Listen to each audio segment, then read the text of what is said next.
جی آپ نے جیسے فرمایا کہ صرف عرب کے حالات، میں نے شروع میں یہی بتایا کہ جب اسلام آیا، نبی پاک صلی اللہ علیہ وآلہ وسلم کی پیدائش ہوئی تو اس وقت پورا زمانہ جاہلیت میں ڈوبا ہوا تھا، اور یہ نہیں تھا کہ بہت زیادہ عرصہ ہو گیا تھا۔ آپ نبی پاک صلی اللہ علیہ وسلم سے پہلے بہت سارے انبیاء آئے، جس کا قرآن میں اللہ تعالیٰ نے نبی پاک صلی اللہ علیہ وسلم کو خود فرما دیا، اور تم سے پہلے بھی انبیاء آئے، اس پر ایمان لانا ہے، اور یہ نبی آخر الزماں ہے۔ نبی آخر الزماں کا جب ذکر آ گیا اور تمام انبیاء کا بتا دیا، تو وہ انبیاء بھی ایسے ہی نہیں آئے۔ نبی پاک صلی اللہ علیہ وسلم سے پہلے تمام انبیاء کو ہر دور میں ہدایت کے لیے بھیجا۔ قوم عاد دیکھ لیں، سمود دیکھ لیں، حضرت موسیٰ علیہ السلام کا دور دیکھ لیں، ہم یہ دیکھتے ہیں جو فرعون کا دور تھا۔ ابھی تو ہم نبی پاک صلی اللہ علیہ وسلم سے پہلے ذکر کر رہے ہیں کہ جی بیٹیوں کا، اس دور میں تو بیٹوں کو قتل کرنے کا حکم دے دیا۔ حضرت موسیٰ علیہ السلام کیسے بچ گئے؟ باکس میں بند کر کے ان کی ماں نے ڈال دیا دریا میں۔ تو نبی پاک صلی اللہ علیہ وسلم سے پہلے بھی پوری دنیا کے حالات تاریکی میں ڈوبے ہوئے تھے۔ اسی لیے جب فرمایا جاتا ہے جب پیدائش نبی صلی اللہ علیہ وسلم ہوئی تو فارس، روم، ان تمام کی جگہوں کی کیفیات کا ذکر کرتے ہیں تاریخ دان کہ کس طرح وہاں پر کنکرے گر گئے، اس کے یہ ہو گیا۔ کیوں ہو گیا؟ کیونکہ نبی پاک صلی اللہ علیہ وسلم کی پیدائش کا وقت تھا اور دنیا میں تبدیلی کا وقت تھا، اور جب رحمت للعالمین فرما دیا اللہ نے، تو ایسی شخصیت جس نے پچھلے تمام چیزوں کو ختم کر دیا اور ایک نئی چیز آئی جو رہتی دنیا تک قائم رہے گی۔ تو اس سے پہلے ہم صرف عرب کا ذکر اس لیے بار بار آتا ہے کہ نبی پاک صلی اللہ علیہ وسلم اس معاشرے میں پیدا ہوئے، اس جگہ پر پیدا ہوئے، اس لیے زیادہ ذکر عرب کا آتا ہے، لیکن دنیا کے حالات بھی اس وقت تاریکی میں ڈوبے ہوئے تھے۔ پھر یہ عامر صاحب نے بھی ایک سوال کیا تھا، ڈاکٹر صاحب اور کوئی دوسرا سوال آپ کا؟ جی، یہ جو آپ نے کہا نا کہ یہ رسول اللہ صلی اللہ علیہ وسلم کے آنے سے جو آخری نبی ہیں ایک نئی چیز آ گئی، نئی چیز تو کوئی نہیں آئی۔ جو حضرت آدم علیہ السلام کو بتایا گیا تھا کہ لوگوں کو صحیح راستہ دکھانا ہے، جو حضرت ابراہیم کو بتایا، عیسیٰ کو بتایا، موسیٰ کو بتایا، انہوں نے کہا یہ سب اسلام ہے، سب مسلم تھے، اور سب کی یہی ٹیچنگ تھی۔ یہ کانسٹنٹ چلا آ رہا ہے، اس میں کوئی تبدیلی نہیں ہے۔ شریعت میں تھوڑی بہت تبدیلیاں ہو سکتی ہیں، کوئی چیز حلال تھی حرام ہو گئی، اس قسم کے خود لوگوں نے کچھ کر لی، ادروائز نئی چیز کوئی نہیں آئی۔ وہ کنفرمیشن آئی پرانے والوں کے، آخری سیل آ گئی، مطلب میرا پوائنٹ آف ویو۔ صحیح،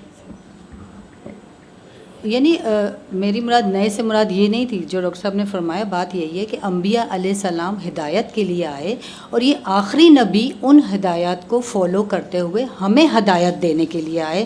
اور جب اللہ تعالیٰ نے قرآن میں فرما دیا الیوم اکملت لکم دینکم، اور آج کے دن میں نے تمہارا دین مکمل کر دیا۔